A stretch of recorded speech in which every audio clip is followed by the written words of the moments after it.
Hi friends, I'm Candy Cane Green, aka Andy Green, and today I'm sharing with you an episode of my other show, Movies with Friends, where I talk about the magic and melancholy of Christmas with Naked Man pilot guest Kyle Dickinson, in the context of the 1984 BBC adaptation of Charles Dickens's A Christmas Carol. While it wasn't planned as a Naked Man episode, after editing it, it felt like it belonged here, and I hope you feel the same way, because this is the Naked Man Podcast.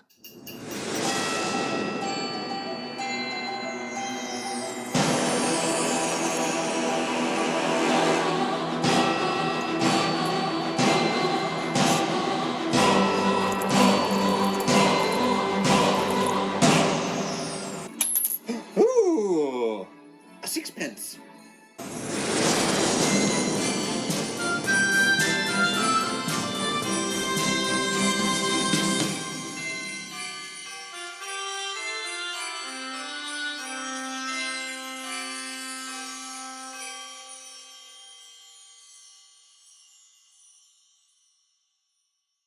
Oh, I don't even have a fucking outfit. I'm just wearing the Holy Mountain, same as last time. You're just a fucking idiot. No, you're anxious right now. I am anxious. How do you know me so well? Well, I'm just doing too many things at once. yeah, exactly. I would feel the same way. Let's see if I can find something. Here we come a-wassailing among the leaves so green. Here we come a-wandering so fair to be seen. Love and joy come to you, and to you a wassail too. And God bless you and send you a happy new year. And God send you a happy new year. That's enough. Yeah. I didn't know the rhythm. You've been following it, though. Thank you. Yeah. Thank you so much. He's the opposite of a humbug. He's Santa. You're gosh darn right. Yeah. Welcome to Christmas Movies with Friends. I'm your host, Candy Cane Green, and this is day 6 of 12 Christmas movies. 12 friends. 12 drink and food parents. You can't even see all the crazy shit here. And there is crazy shit. But first, the craziest shit in the room. My friend, Kyle Dickinson. Welcome. My writer, buddy. I've never been referred to as the craziest shit in the room, and I like that. Yeah. I knew you would. Thank you. I'm so happy to be here. Christmas, favorite holiday. I don't know, Christmas. I just love it. Christmas, favorite holiday. It's like it's your AA meeting is like. I thought you were doing Trump, to be honest. Really? Yeah. Oh, no. Christmas, favorite holiday. Yeah, I guess there was kind of that there, too. Ooh, this is a good start. It's a good start. Always a good start. Always a good. Yeah. Yes. We're always in the middle, you know? We're media res, baby. Yeah, man. Just coming right back into the old slaughterhouse. Friendship. That's what the word I want. I meant polterhouse. Polterhouse. Polterers.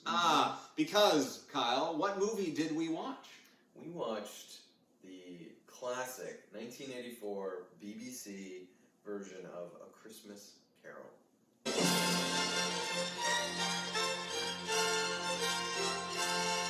By Charles Dickens. Directed by Clive Donner. Yes, because we thought it could be related to Richard Donner. And I thought of it like Donner as in the Donner Party, but also Donner Blitzen, Comet and Cupid, okay. And also starring George C. Scott. If I could work my will, every idiot who goes about with Merry Christmas on his lips should be boiled in his own pudding and buried with a stake of holly through his heart. And his eyebrows. Oh, and just great side hair. Mm-hmm. Incredible side hair. Like, that's how when you chops. The more you get, I think the older you get, like, the hair just grows this way. And that's terrifying. Like, it doesn't grow up anyway. It just goes like this. And I think there's also Joanne Whaley shows up as his sister, future Mrs. Wife of Val Kilmer. And mother of their children. And there's a couple. Oh, David Warner as Bob Cratchit. You'll be there one day, playing with the other children. I'm quite sure I will. He was fantastic. He was fantastic. He's sort of an older Bob Cratchit than I feel like we normally get. Or at least in my, interesting. in my mind's eye, Bob Cratchit's sort of younger. I don't know why that is. I get where you're coming from, and like maybe that too is that just like in the 1800s you didn't live as long, so he normally is a little bit younger, even though he has like 7 kids. That's true. Yeah, no, I think that makes sense. But before we go any further, and once you have dialed up A Christmas Carol on Hulu or Tubi, it's on a bunch of different things. Christmas Plus channel on Roku. We are actually going to enjoy. Would you like to enjoy with me a smoking bishop? Absolutely. I've been so excited about this since you told me about it. Yeah, it was smoking when we started, but now clank here. I'll do a drive-by for camera. It's a beautiful plum sheen. Yeah, plum sheen. That would be a great character name. And yeah, Charlie's like. Oh shit! You almost sat on a knife. I almost sat on a knife. It'd be Christmas is canceled at that point. Whoa. That's strong. Okay, Yes, so yeah, sure. so a smoking bishop is mentioned in A Christmas Carol. It's kind of like a holiday punch type of a thing. It's kind of like mulled wine. This has Cloudline Pinot Noir, one recommended by my sister, 2019 out of the Willamette Valley in Oregon. Probably too good of a bottle of wine to be besmirched with sugar and roasted and in cinnamon, cardamom, lemon, because we couldn't get Seville oranges, or Sevilla oranges. And then this port that's also too nice to be in here. This is a Taylor Fladgate Select Reserve Porto. It's a ruby port. But I'm worth it. Kyle is worth it. It was an excuse to be like, I mean, if I'm going to do this, I want to do it right. You know? Yeah, this is great. And yeah, you're picking chunks out, which is Well, always good. well, that's the cardamom, whatever you call those. Pods. The cardamom pods, yes. The dehydrated cardamom pod. So is this the second Christmas Carol we've watched together? Yeah. It feels like we've had more. But I know, we just talk about it a lot. Yeah, we do talk about it a lot. Because there are so many versions of it, too. So I forget even, like, when we were talking about it earlier, I was like, I actually haven't seen that many of them. But in the past couple of years, it's just become this thing that I want to be a part of, the tradition of A Christmas Carol. And we went and saw a one-man show version of it with this actor, Jeffrey Mays. Jefferson. Jefferson Mays, yeah, sorry. At the... what's the name of it? The Geffen Theater. The Geffen Playhouse. Yes. In Westwood. Light flashed up in the room upon the instant, and the curtains of his bed were drawn. The curtains of his bed were drawn aside, I tell you, by a hand. Scrooge found himself face to face with a strange figure. And it was also just so cool to see a one-man show. When it's good, those are just incredible. Yeah, the sheer inventiveness of the show was kind of not that it sparked me enough or kicked me enough to do something about it, but like it really like gets your creative mind going. Especially in seeing his passion for it. It made me think that there's a future somewhere where I will do a one-man Rudolph. Yeah. Really? I've thought about it. Yeah, I've thought about that. I don't know how that works exactly, but like I've had that thought. I was thinking, has somebody done a live action version of Rudolph? There isn't like what looks to me, I haven't seen it, like a bad version of a musical that you could go and see.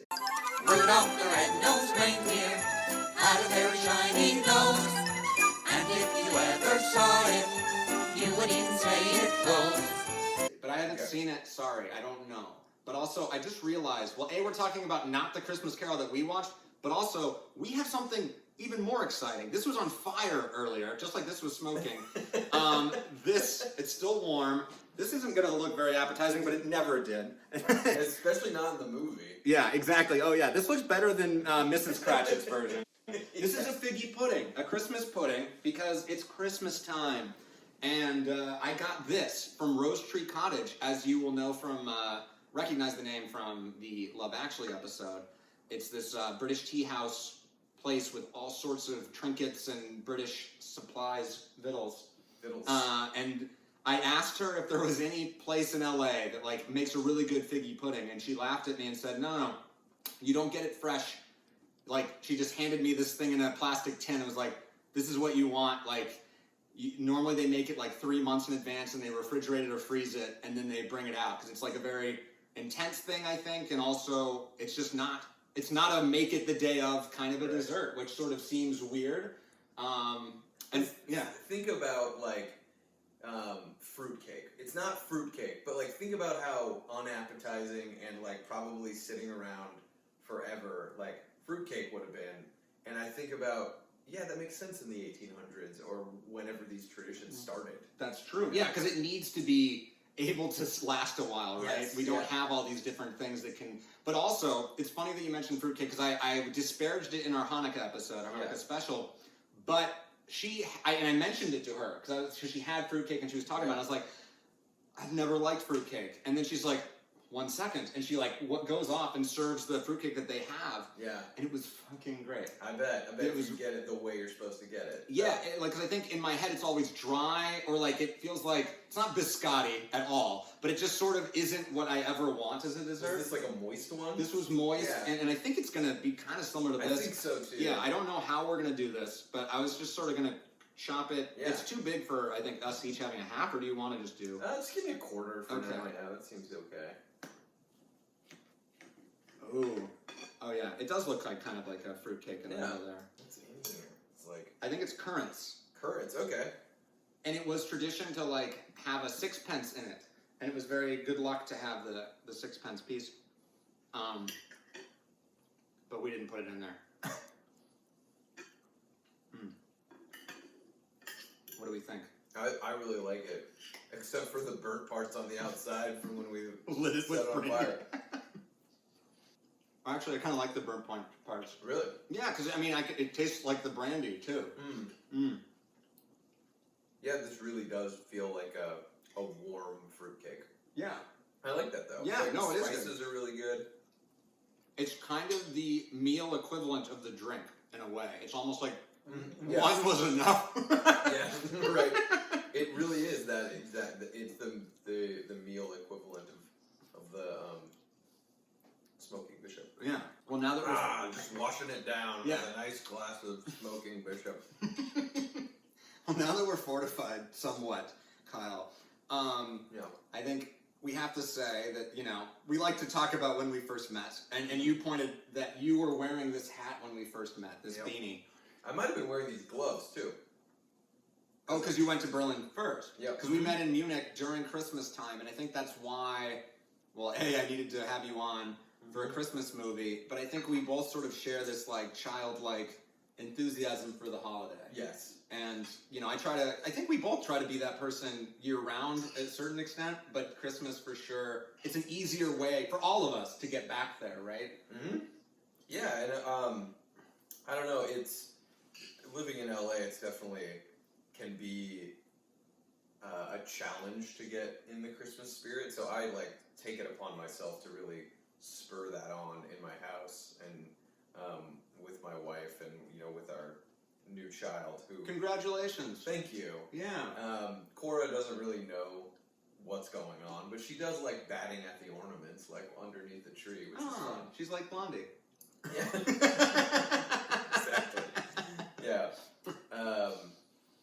I don't know. There's been, actually, I was asking you earlier if you've enjoyed the fog that's been happening, because it reminds me of being back home. It reminds me of, if you squint a little bit, maybe it snowed out there. Yeah, you could be... I could be at home, and even just, I had this feeling, too, watching the movie, of thinking about, the way that the light comes in winter. Specifically, it doesn't happen as much here, although it is a little bit different, because obviously the sun is angled differently, but really in the Northwest, at this time of year, it's only light for a few hours a day. 20 minutes, yeah. But when it is, it's usually overcast or something. It's just this beautiful, like, diffuse winter light. And like, seeing that in A Christmas Carol, like, I don't know, really warms my heart. And I think that's why The Fog has kind of, like, made me really happy these past couple days. Yeah, everyone else is complaining about it, but we're like, what? Mm-hmm.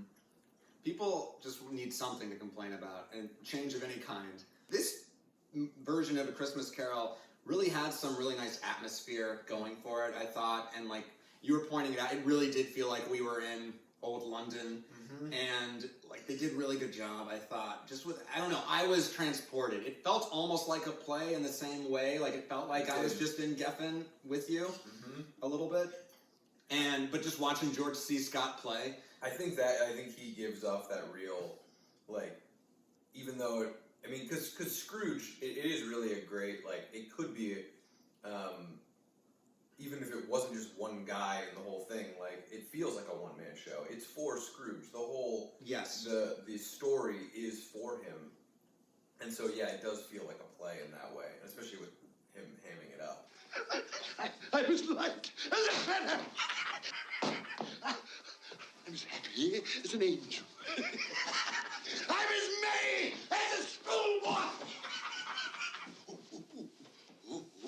I'm as giddy as a drunken man. Yeah, he does ham it up, but I also think he's great. No, like, I love it. his, like, especially the beginning where he just is just like, the coal scene is always a classic, like Mr. Cratchit or Bob wanting to light the coal, and he's just, what is this? What am I? A shirt? You know, and like he just goes down the list of all the things that he talks about the history of shirts, the history of clothing, and it's like, yeah, they were invented, so you didn't have to use the fucking heater that I paid for, right? What I mean, it's a good point. The Scrooge character is always over the top. Yes, I mean, he has to be. He's such a miser that he doesn't learn the lesson that he's supposed to learn until like the last part of the movie. You can see it on his face that he's kind of getting it, but most of the time he's like, bah, I heard what you had to say, now give me back. Well, I feel like it's flickering throughout, and it's sort of, and it is a real arc, but it does feel like at the end of each segment or each scene that he sees, there's something that makes him resist and he can't give in, because it's almost like, oh, if I admit that I'm wrong, or oh, if I admit that this actually makes me feel sad or anything, then I've wasted my life, and all those different things. And I was thinking, you say he's over the top. I'm watching this movie and it just feels like it's outside our life. And when you're saying like they only get it when we're at the end of the movie, when can it get to the end of the movie where people get it, Kyle? What do you mean? Meaning, I feel like most people are walking around like Scrooge, hoarding their money or thinking that that's all that matters, and then just like yelling at the people on the streets for being on the streets and not being in the institutions that are there that they're paying their taxes for. Right. And this was one of the most, I think, for me, they really nailed that home in a much better way than I remember. We should look up what year Margaret Thatcher became Prime Minister. Oh, interesting. Because I wonder if this was like hitting that home. Maybe, I think. Them. Hey Google, when did Margaret Thatcher become Prime Minister? According to Wikipedia, Thatcher became Prime Minister on the 4th of May, 1979. Hey, yeah. So this is a Thatcher England movie. Yeah. I think that's a good call.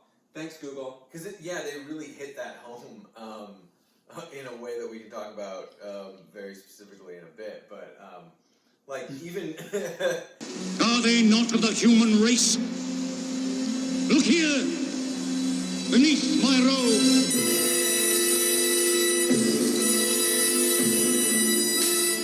Look upon these. Specifically with I wish I knew their names, the two guys that come up and ask him for charity. Yeah, well, one is Alfred from Batman, Michael Goff, but I don't know their character names. From Batman, the Tim Burton Yes, one. exactly, Yeah. yes. Up through Batman and Robin, I believe. Mm-hmm. Yeah. This is to you, Michael Gove. I will relay the message. You know, they ask Scrooge for charity, and he tells him to piss off, like that's what his taxes are for.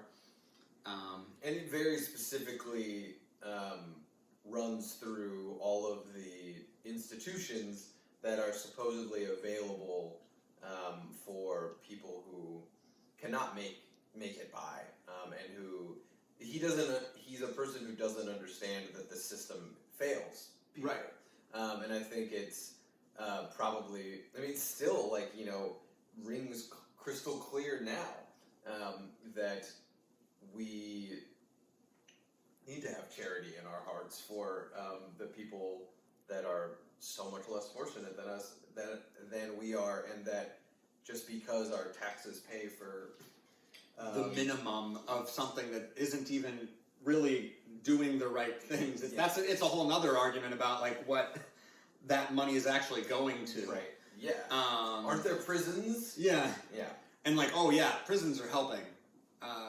But it's also that, like you were saying, the system fails people. And I'm like watching and sort of like, it fails Scrooge too. And I think that's sort of what he has to realize also is that, sure, he has money, but it's like, to what end, right? That's what everyone's sort of saying. And he has no one in his life, and maybe he's sort of winning this system or is sort of on top of whatever, but like, what does that give him at the end of the day? When he's dead, no one gives a shit. Yep.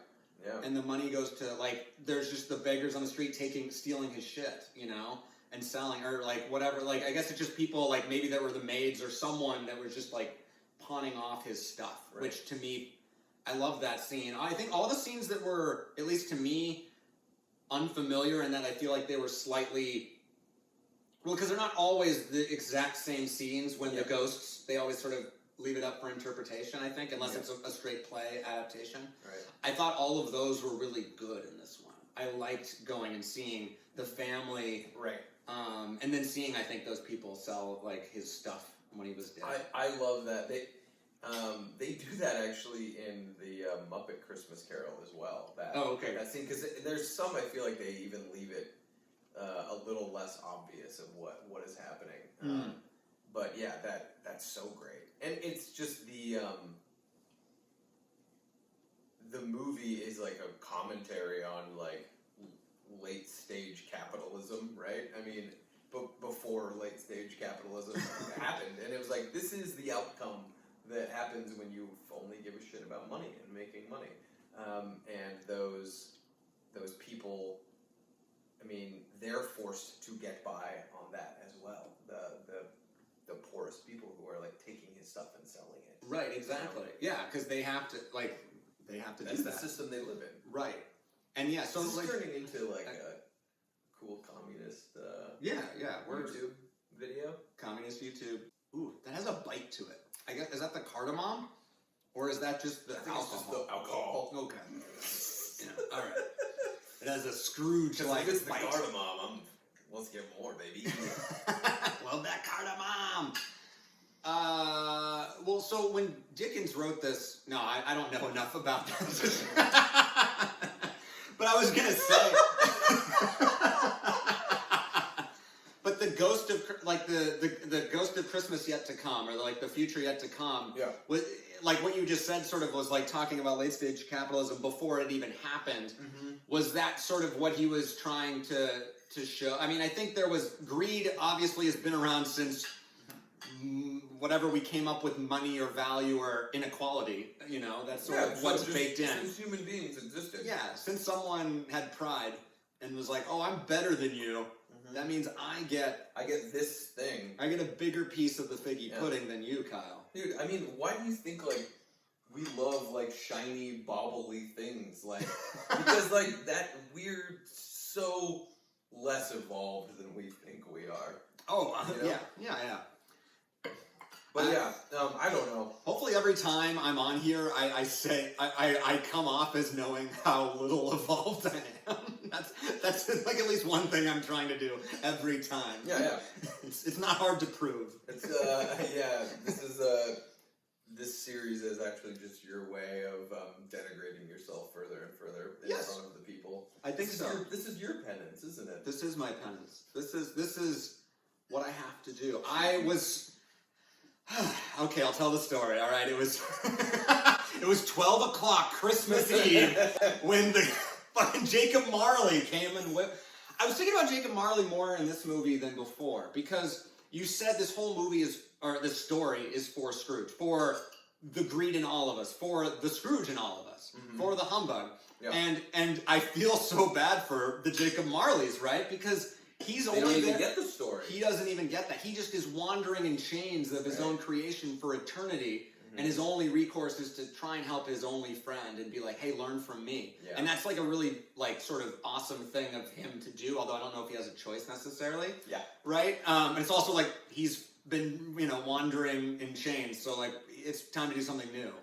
I think he's okay. I think he's like really stuck doing that, and I don't know why it is, tonight that he has come to Scrooge, because he definitely could have come like the day after he died or something like that. And like been like, Scrooge, you're fucking up, man. It has to come on Christmas. Yeah, but he's been dead for 7 years.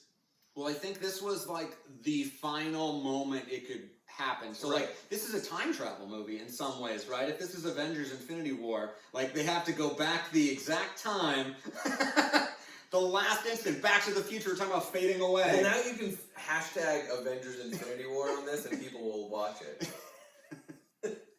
Sadly. Yeah, it will double my viewers. That's funny. Yeah. Hey. That's so mean. I know. Bah humbug. I have to learn throughout this video how to be a good person. It's going to be a long video. Sorry, people. No, but that's something that goes through my brain all the time is like, what is this for? What am I doing? But it's really just to have an excuse to have piggy pudding with one of my... I know, and that's why you're not a Scrooge. Yeah. Right? Because if you were doing this to only solely to make money or for fame or something like that, then it wouldn't be. So. Yeah, it'd be funny if that somehow, how could you make money off of I don't know, anyway. But yeah. You do it because you love it. I do, and I love you, and I love Christmas. I don't know if I love our carol rendition, but we'll get there. Our rendition. I was going to say I love carols. I don't know if I do. I think that's like slightly a blind spot. I think I've always been sort of a Grinch or a Scrooge about carols a little bit. I think I got that from my dad. Sorry, Mom. So let's go caroling. Let's go. Caroling is, I urged my friends in our 20s to do it one drunken night, and we went outside the Bigfoot West, and while people were hanging out outside, we just started singing Christmas carols to them. And everybody loved it. Oh, yeah, I'm sure. That sounds incredible. Yeah, it was awesome. I'm sure they all jumped in, too, right? Or maybe some not. people did, and some people are too cool for school, probably. Maybe you would have been that person if you would have been there. I think I would have been into that, okay. Though. I think so. But I want to say that. Mm-hmm.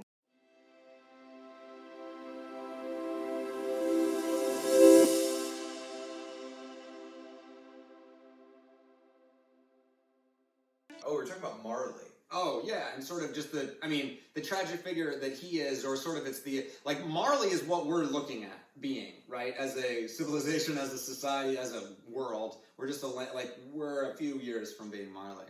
That's what I wanted to get to.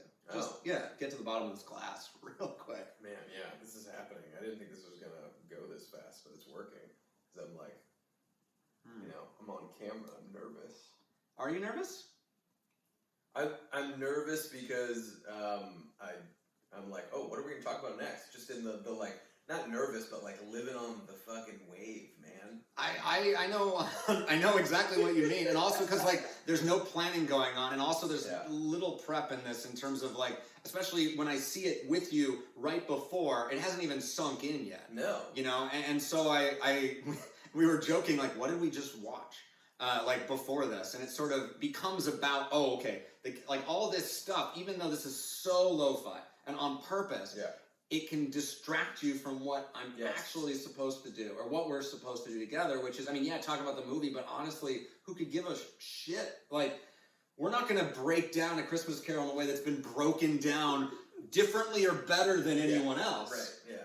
But we will be Kyle and Andy talking about A Christmas Carol, and talking about that we met in Germany and 10 years later, here we are, what the fuck, and that's really cool to me. Yeah, it's cool. I mean, you obviously and I had the knowledge that we wanted to be in the specific to like our traditions, most Christmassy place we could be in that year on Christmas, right? So, if we couldn't be with our families. yes, exactly, and that was the kind of the point was like we're not. For me at least, it was like I'm not going to be with my family this year because I've always wanted to go to Germany for Christmas because my family is German, my mom's side of the family, and when I was in high school, I took 3 years of German, and from freshman year, we would sing Christmas carols and talk about German Christmas traditions, and I was just like,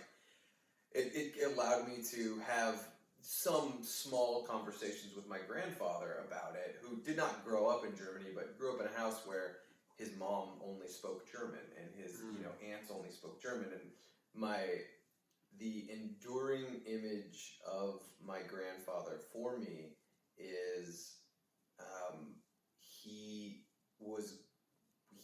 would pass away 2 weeks after this moment, but he was ailing. He was 99 years old. This was 2017, and we all got to have the last Christmas with my grandfather, and we sung Stille Nacht, Silent Night, together. And my uncle, who is his youngest son, and we used to sing the song every year, like at Christmas time. Like he would ask us to sing it, and he sung it along with us, and it was really like I'm so happy that I have that memory because that is that house, my grandfather's house, was like Christmas Eve growing up was. I have such special memories of being there, and to this day, like, I mean, it makes me emotional thinking about it just because, I mean, and that's what Christmas Carol kind of does to you, right? Is it's a ghost story. Yes. And we all have the ghosts of our pasts, and the, like, rosy-hued, brighter version of life that you're looking back upon, like Scrooge does when he goes and sees his sister and all the kids that used to, run along in front of him on the lane. His life was still ahead of him. Yeah. And it's, I don't know, this is like a real sidetrack. No, it's not. Well, that part, it is not. And but I this last week I had to go have an EEG. Have you had one of those before? I've never had one, but I've been having like these vertigo issues, so I've had to have like an MRI and an ultrasound and stuff. Everything's been okay so far, but the EEG is you sit in a dark room on a bed for 25 minutes with these electrical like pods or whatever attached to your head, and you're just supposed to sit there with your eyes closed. There's no sounds or anything; it's just silent. And I just thought back, because it's Christmas season, and I just like sat there and I like cried. I was like thinking about how much I miss that, and I think it's really palpable, probably because I have my daughter now. Right, you're starting your own tradition, your own family. Yeah, you're on your way to being Grandpa Munich. Yeah, and that's just wild, man. That is wild. Especially in the dark fucking... Sorry, I'm like... No, I love this. No, but I'm like not really looking at you because I'm like... Well, no, that's okay. I'm like, oh wait, do I want this to be like an episode of Naked Man instead of...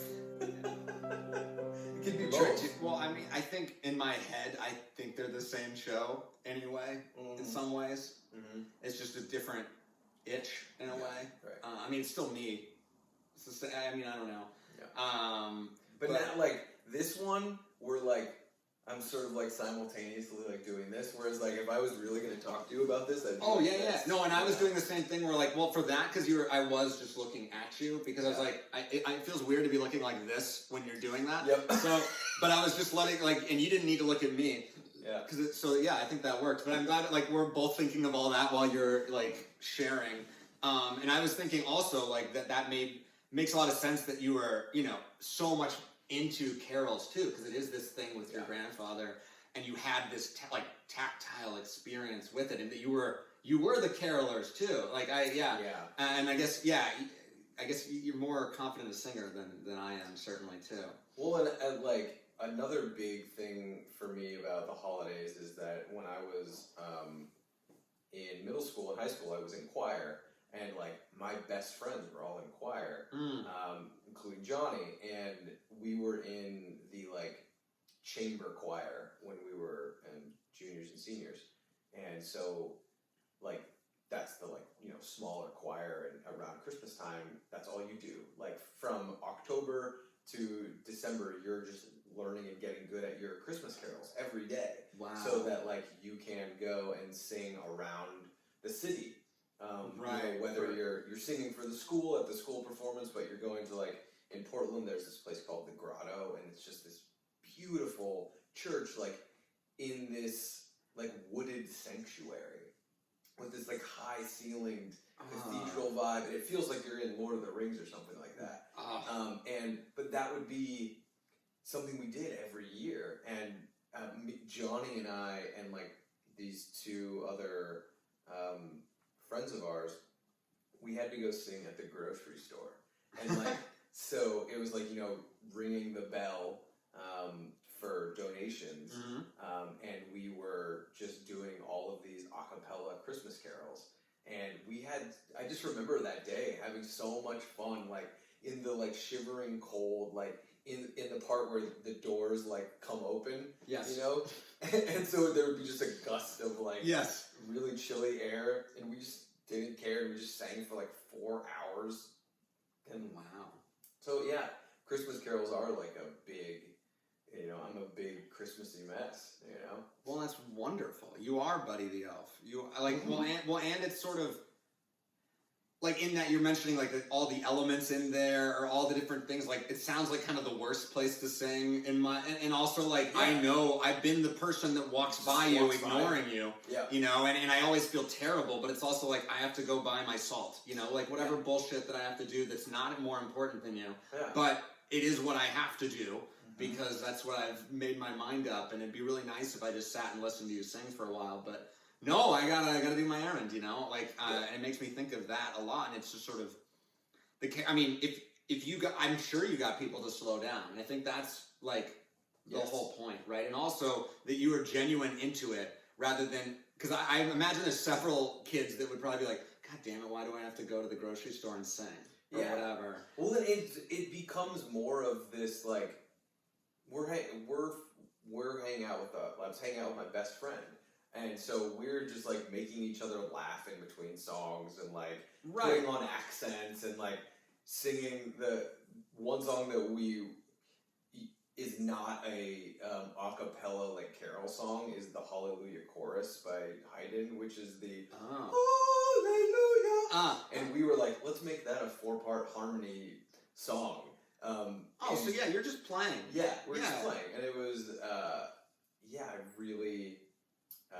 really miss that a lot. Like, I've thought about like joining a choir and stuff here, and never had the gumption to like go do it, and always been like, I don't have the time to do that, and like, would I just be chasing a memory, in doing that? And is that so bad, That's true. I don't know, like.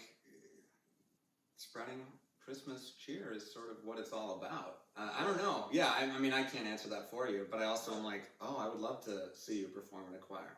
I also was like, the Andy in me was like, well, if it makes Kyle go, I would fucking go with him, but I'm not a singer, or at least, but I've always had those like things of like, well, I've never actually learned how, really. Right. So like you maybe don't have a bad voice, or you understand rhythm. Like even when you're just doing that carol, like you picked it up without knowing the song at all, really. Well, like there's some lines that I knew, and also sort of could anticipate, but yeah, I don't know. That's like I've never been necessarily musical, but it is.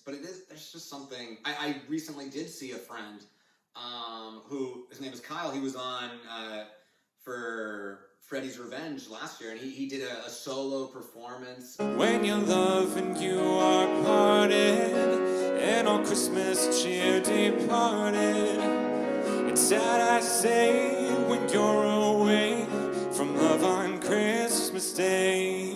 It was with the LGBTQ plus like West Coast LA singers, and they did a Christmas performance, and it's on YouTube. I'll put more information below. I would love to go see live carols and stuff like that, because I never think about it, because I don't think of LA as my home, but it is my home. Like, you know, like I still, it's still hard for me to think of LA as where I do Christmas, which we're doing this year. Like, right, my parents are coming here, and of course, like, this is where I live. Like, yeah, like, it's where you're raising a child now too. Yeah, and I mean, I think it's just that sort of identity crisis thing for me of being like, oh, I don't know if I'm ready to like transition from the kid having Christmas to the adult having Christmas. I know exactly. That's what I was thinking when you said that, because I was like, now it's sort of flipping. Now you're going to be the one creating surprises for your kids, but I also know that you're going to fucking love that. I think too. Yeah. I mean, unless Cora is Scrooge. Well, she probably will be a few times too. Like, especially if you lay it on too thick. Well, that's the thing. And that'll be fun. You gotta I'm slow play. like laying it on too thick person for sure. Yeah.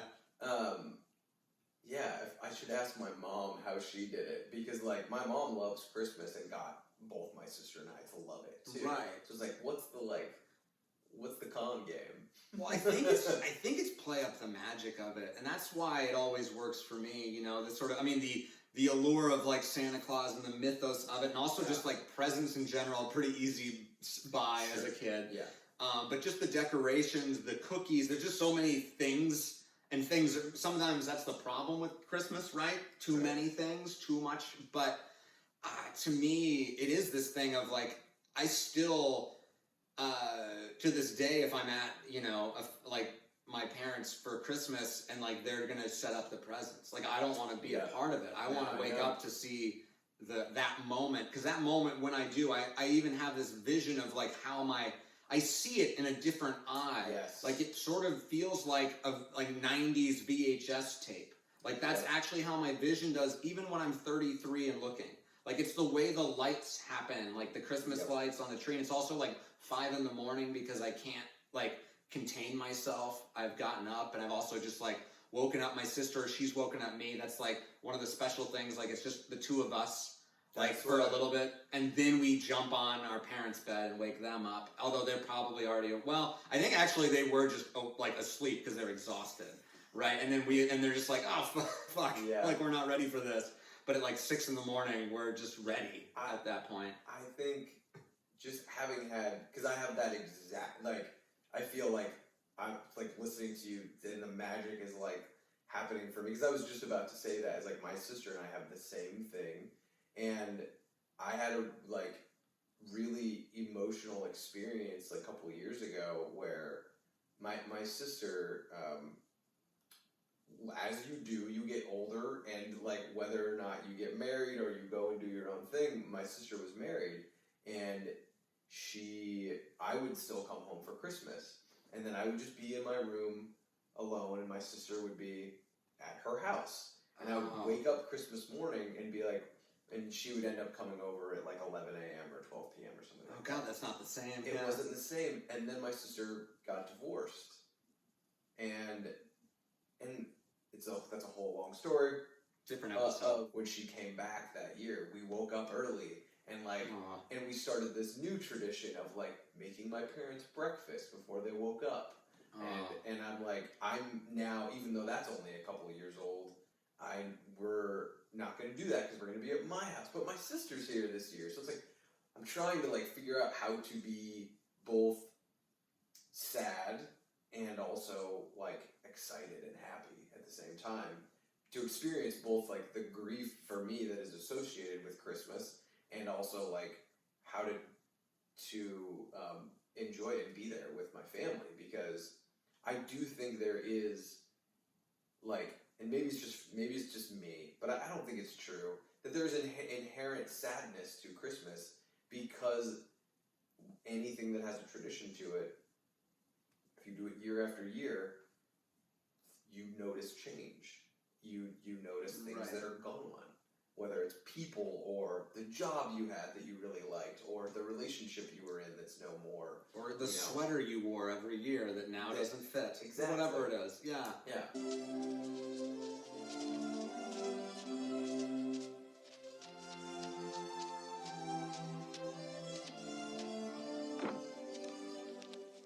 Merry Christmas, Mr. Scrooge. And it's also expectations, right? Like every year there are these expectations that we have on Christmas because we've had so many, we've been fortunate and privileged to have so many great ones and great memories associated with this time. It's why we're so excited every year. Yeah. But that can sometimes make it, well, it puts pressure on it for sure, pressure on ourselves, pressure on the family, pressure on whatever. But sure. so there's that to it too. But yeah, I know what you mean. Like there's, like we're changing, we're growing up. How, like, you're going to be a different person. The Christmases are going to be different, but you also want it to be the same in some ways for, well, yourself, but also for Cora, right? Like, you want Cora to have what you had. Yeah. Or, like, something different slightly. Like, you don't want it to be the same because it just can't be, right? But and that feels like so weirdly inherent in being a parent in a way of, I don't know, I haven't experienced enough of it yet because she's not doing much more than just like being delighted at things, you know, or being frustrated with things, and we can't communicate yet. But when she does start experiencing the moments in life that I also remember, that like I don't know, I'm thinking about like my ideas of what it means to be a parent, which means like that I'm a step removed and watching. Where it's like, but why can't I also be in there? I am in there with her, doing it too. But also like I know the pain and hardship of life. That is just something that like I was lucky enough as a kid to not understand. You know, that you do lose things, and it isn't all just presence. Yeah, exactly. And that is like, I don't know. That's the fucking like mystery of being a human, you know? Right.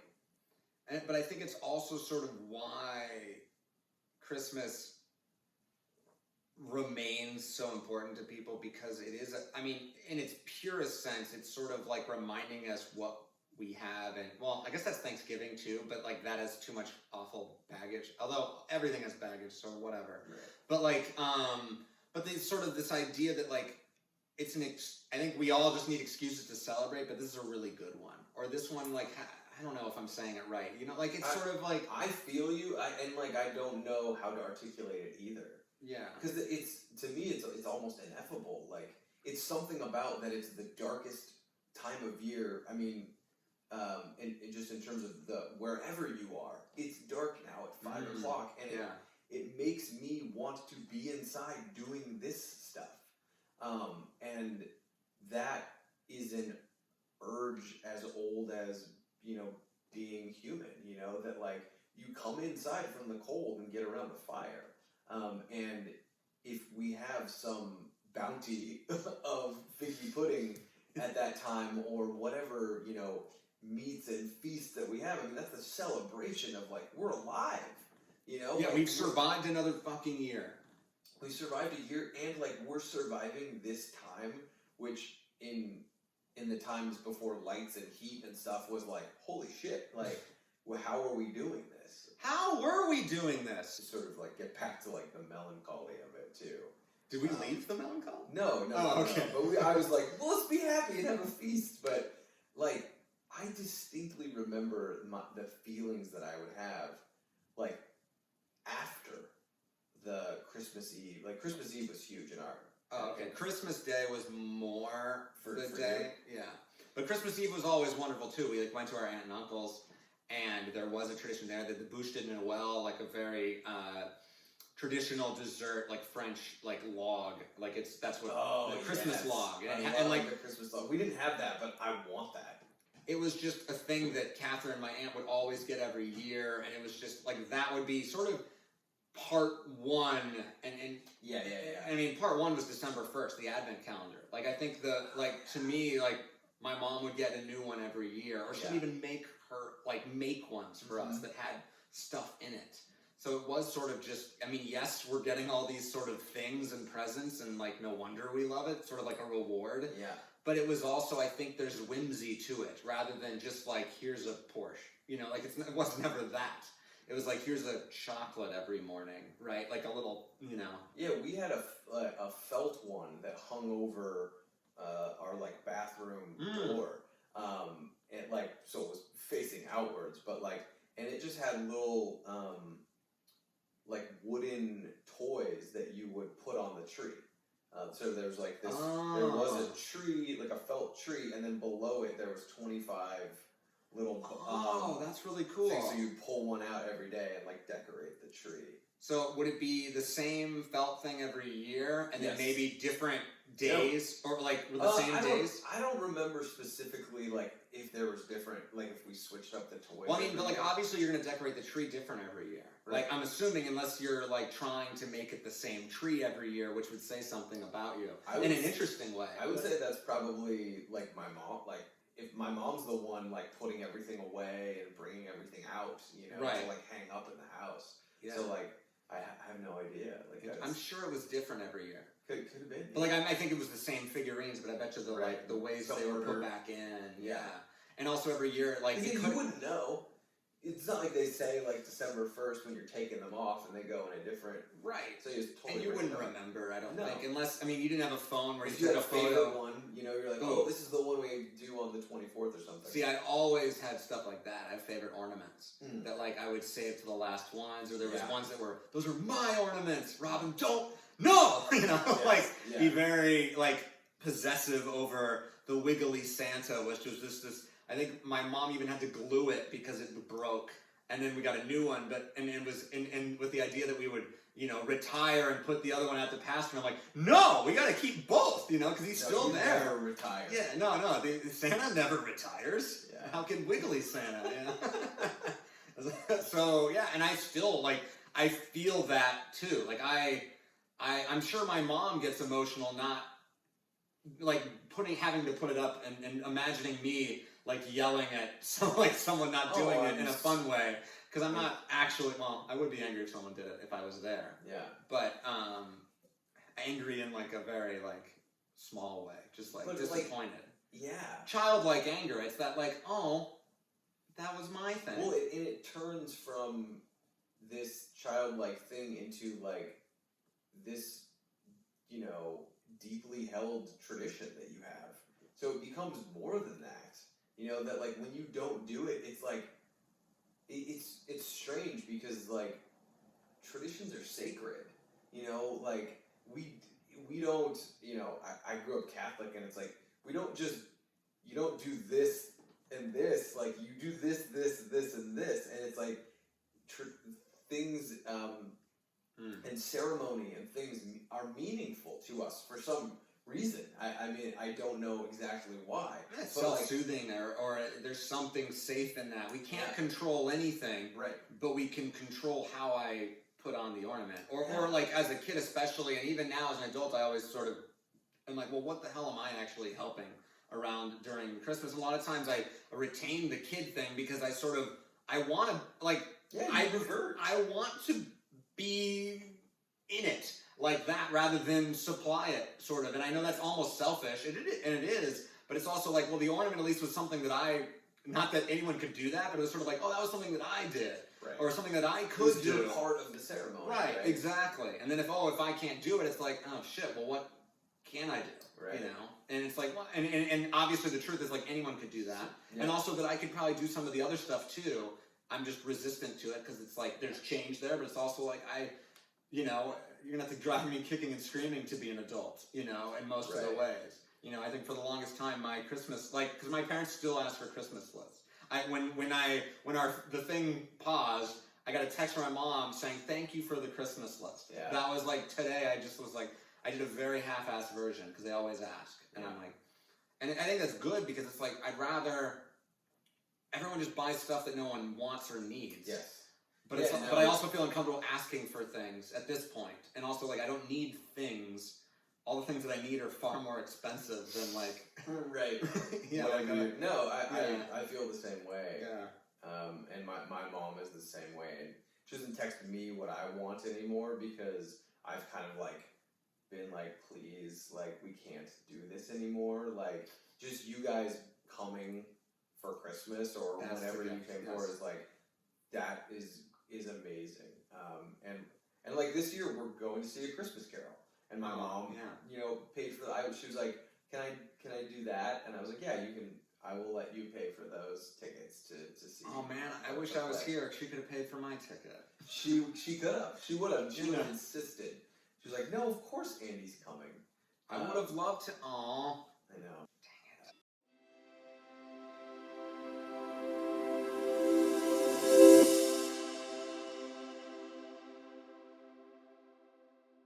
I was just gonna say that it was your mom filling her role too, right? Like she has a role in Well, the she Christmas loves ceremony, it too. you know. And so like when you don't, and I'm saying what you and meaning me as well, is like when you don't play your part, it's harder for her to play her role too. Of like, give me the bullet point Christmas list so I can get that stuff for you and watch you open it, because the joy that your mom had watching you open up presents when you were a kid, you know, was, and you're right, it's crass and it's commercial and it's whatever, but like it's not, like I don't know, I can't, like, well, there's some good shit in there. There is, and it's,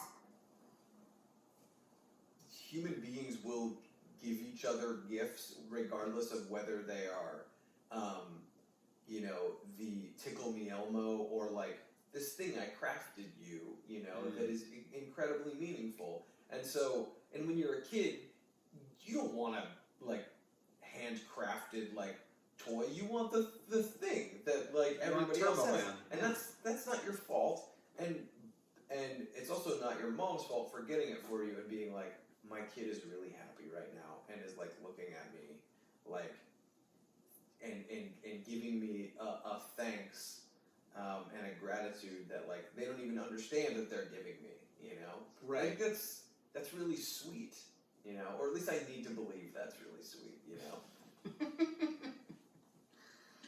And God bless us all, everyone. It's all two sides of the same coin that Scrooge wants to squeeze every, you know, ounce out of, and and the other side is like seeing the good, you know, that he is incapable of doing. You know, you learn that he had a hard childhood, and you know, he had a terrible dad, and his sister died young, and you know, he's cut off some part of himself that is sure that the world is shit. You know? Yeah, and he sort of made that happen. Right? Because like he was so determined to make money and to deserve this woman who loved him the way he was that he lost her.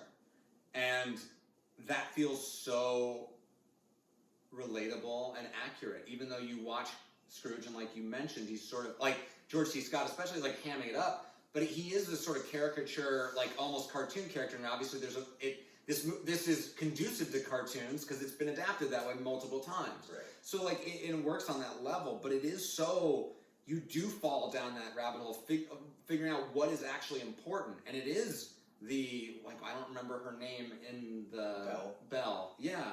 And that he just lost himself along the way, but there were all the different things. He became his father, the person he hated most, and he also, he lost his sister, the one who was sort of his North Star of like who he wanted to be, and also the one that loved him when no one else did.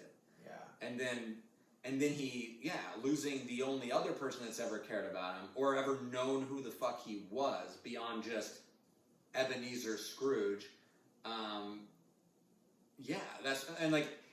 And he sees it as the world doing that to him. Sorry. No, I can't tell if I'm making you emotional or if you're just drunk. Or both. It's not. I'll tell you after. Oh, okay. Yeah. It's just everything that you're saying is like, it resonates. Yeah. And I think that's why the story works so well. Yes. It was Oh, I didn't mean to shame you for being emotional. No. I didn't think you were, because I was also like, it's that strange situation where like somebody is like animatedly saying something that I'm now lost inside, and I'm like getting emotional for like that reason. There's things there that you're saying that are like about what I'm thinking about, but you don't know that I'm thinking about this thing. So now I'm getting emotional, and it starts to become funny for me, where I'm like, oh, I'm almost crying about this thing I'm thinking about, but you don't know that. Well, but I mean, of course, I would like to think I'm making you cry because I'm just so beautiful and intelligent. In the way that you're breaking down A Christmas Carol, so emotional, but it's resonant. I mean, and it is like. Well, I mean, but it like also what isn't what I was crying about. 100%, but it also leapt. It set you to where that was, and that's to me. Mm-hmm. Every great movie, every great piece of art, that is what happens to me.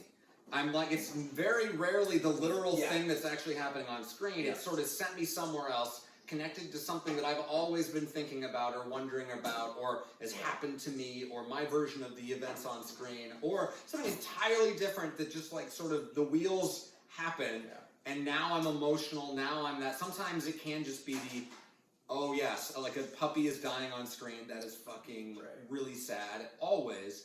But a lot of times it's just like, oh, this is making me feel something that I wasn't necessarily, not that I wasn't prepared for, but it's like, it's doing what I want art to do, making me think and feel in ways that I wasn't prepared for.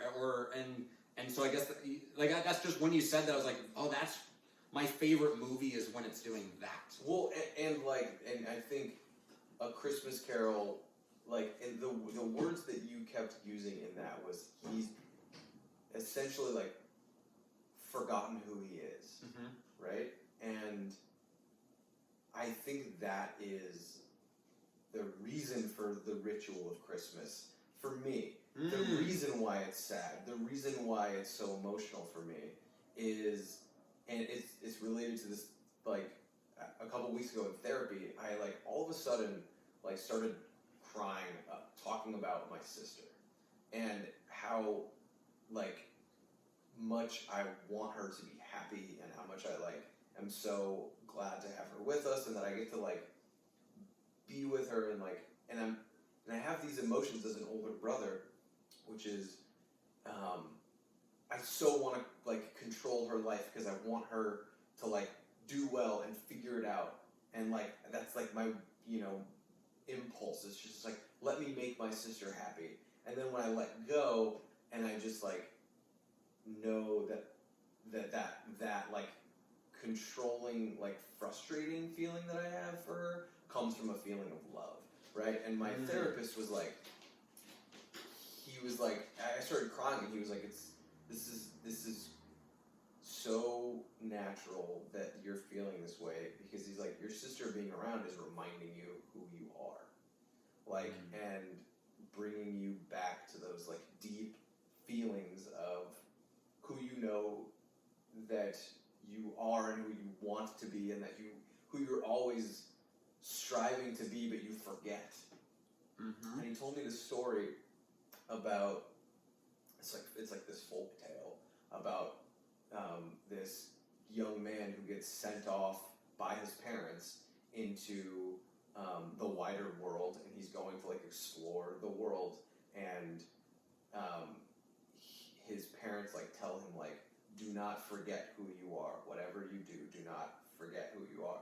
And when he goes to the town, he's having such a great time, he forgets who he is, and he truly doesn't remember his family or anything. And I don't remember exactly how the story ends, but he gets a letter from his parents. That's what it is, and it comes to him at this like dire moment that he needs it, and it's a letter that tells him who he is.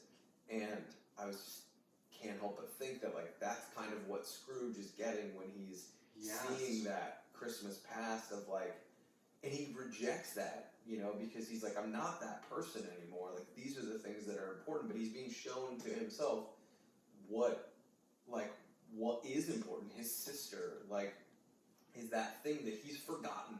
He refuses to look at his own nephew and see his sister. Fred looks very like her. Yes, I've been reminded of that just recently. That was so hit on very well in this one, Yes. for sure. I don't remember that as much in other ones. Me neither, and it really just clicked into place of like, oh, that's why he can't stand Fred. Because Fred is his sister, or reminds him of his sister, and his sister... It reminds him of who he could be. Right. And he thinks once he lost his sister, or that it was too late, right? He already lost his sister, he lost the love of his life, and in his mind, there's not other chances. There's not anything, all there is money, because that's what he's good at, and that's what he's ever been good at, and that's all that's important, because he has to believe that. Because if he realizes it's the other thing, then he knows he's fucked his whole life away, and for what? You know, making other people miserable. Yeah. As Blondie is going to the bathroom. I think it's so, I don't know, this has become very clear to me now. Yeah. That, like, all of these connections that I have to Christmas, like, with that tinge of melancholy, really only started for me when I, like, went off to college. And when I could finally come back home for Christmas. Yeah. You know? I don't know if you had that feeling too. I think I agree. But I also think that's sort of, when you were talking about the, like, remember who you are thing, I immediately thought of college, where I feel like I forgot who I was.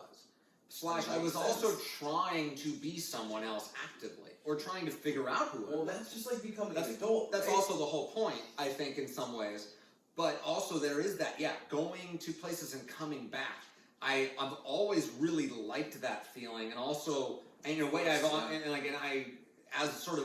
my name on Instagram is Wandering Green. That is like this high to me, I think, in some ways, of just being the new person, or coming back in and having time passed, and sort of like re-entering other people's stories. And I've had my own story, everyone's had, and just sort of picking up where we left off. But there is melancholy to that, because it is sort of like, oh, what did I miss? What did you miss? Yeah, like because I haven't seen you for a while, right? And I think for 3 weeks it was sort of like, you know, one of my best friends is sort of just gone because you're fucking busy, and I'm also was sort of the same way, and also was in my family stuff, and that's sort of sad, and in a way of like, I don't like that, but also it's like, neither of us, I think, ever were like, oh, I need a call from that, like, or it's like Andy's fault, or it's Kyle's fault for not doing this, but that's just that's the melancholy of life, because it's not ever going to be the same, or things are, I don't know. No, but it's true on that, like, and I think on that friendship level, like, you experience that same, those same distances, like, that we experience that we've been experiencing from our own families since we left for college, and now as friends, as we go through our intense years together in our 20s, or for you and I more recently, like in the past, you know, a couple of years, where it's like, and we're always talking about that though too, is that, like, you know, idea that, like, okay, we would love to hang out all the time, but we just can't. And how, like, what does that mean? Like, and there are feelings associated with that. I definitely thought about you, like, during the time that we haven't seen each other. And I'm like, I really wanted to be so much more dedicated to my friendship with Andy, and like, oh, I barely saw you at the Who's Band concert, or that, like, we haven't, like, over the summer, I feel like we talked on the phone more, and, like, and I'm just like, well, we're going through phases, you know, in our lives, but it's still hard. Well, I think it's also that same way of it's kind of nice to want to see someone too, and it's okay, like, oh, you know, I haven't seen Kyle in a while, but it just makes it that much more fun when you do it. It's kind of like a holiday in its own right? And but I also think, and I kind of want to, like, I think, end on this way, because I think we've talked a lot. We talk a lot about our past and, like, our things, but I think we also sometimes we're dreamers and dream about the future. And I think sort of when I'm envisioning the future in some ways, like, I mean, we've even joked or talked about, and I say joked because I'm, like, slightly afraid that, oh, maybe you weren't serious, of, like, we want to be in England, we want to be in Dickens, London, or honestly the countryside is more, I want to be in Shrewsbury, where this was filmed, and just like rolling down the hills in barrels, and which is just like a bad scene in The Hobbit. But like that's what I thought of. Yeah. But like because in A Child's Christmas in Wales, like I know that's not.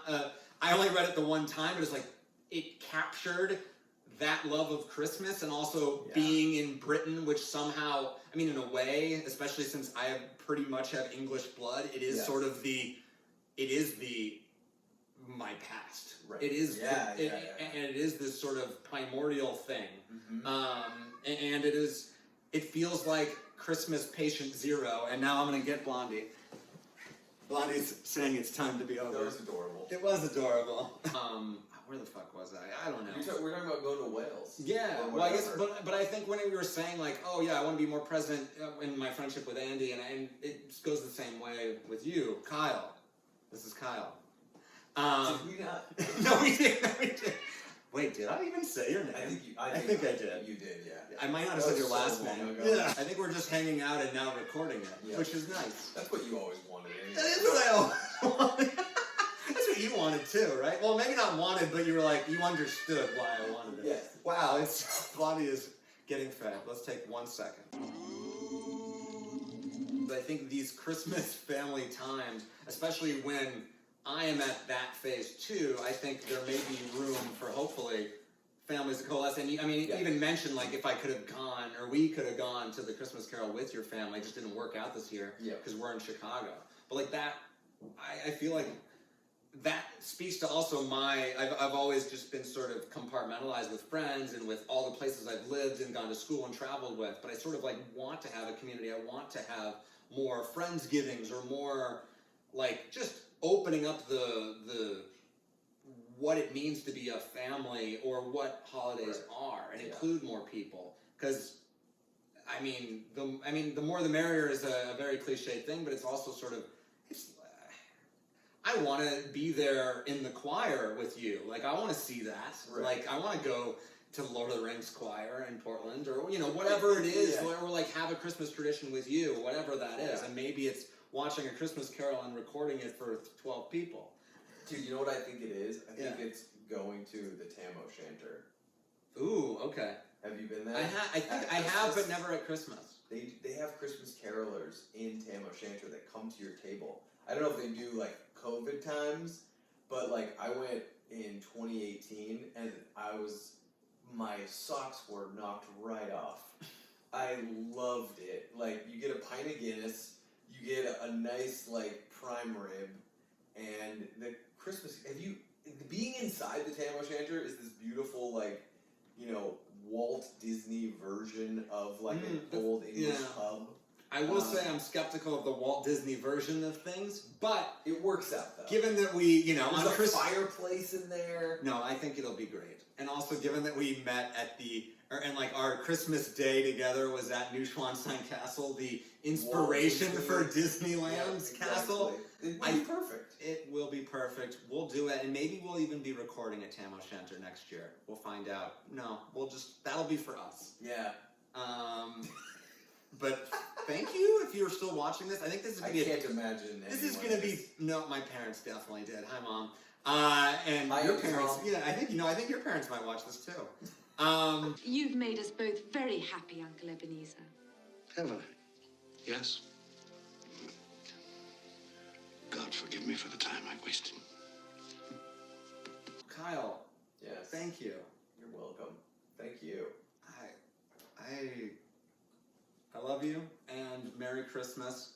Merry Christmas to you, and you, and you, and oh yeah. God bless us, everyone.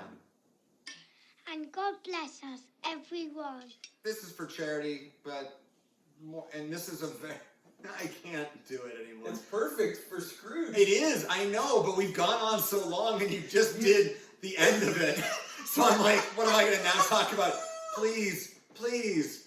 But yeah, this movie is so, like, exactly what, the only reason I allow myself to do this is, like, to have the charitable element. I'm not necessarily doing it properly or making it all about that because I feel uncomfortable asking for money or doing anything with money. But really, that is, I think, at the heart of what Christmas is all about. It's certainly at the heart of A Christmas Carol, this version, which really recommend. So if you can, there's more information below for the LA Mission, which is doing exactly what the government or what our taxes should be doing, or what, helping people that need it. See you at the next turn of the snowflake. Merry Christmas. Merry Christmas.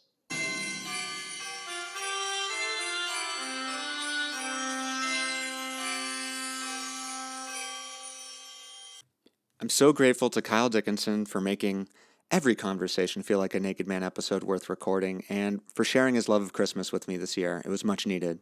Thank you all for listening to our conversation.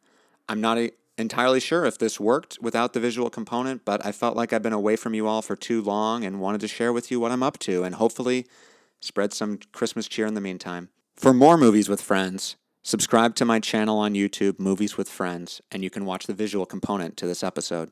You can find Kyle's Christmas mixtape and all other guest soundtracks on the Naked Man Spotify page. Please rate and subscribe to us on iTunes, Spotify, or wherever you get your podcasts. It would mean a lot to me. That's the best way to support this show. And if you want to join the community, follow us on Twitter and Instagram at NakedManPod, and don't hesitate to reach out to me at nakedmanpod@gmail.com. And if you're feeling lonely this holiday season, call and leave a message at the Naked Man phone line at 747-231-7120. Next time on the Naked Man podcast, I invite a long-lost friend from college, actor, writer, and new mother, Alyssa Klee, to discuss parenthood and the art life. In the meantime, as my dad always says, be sweet.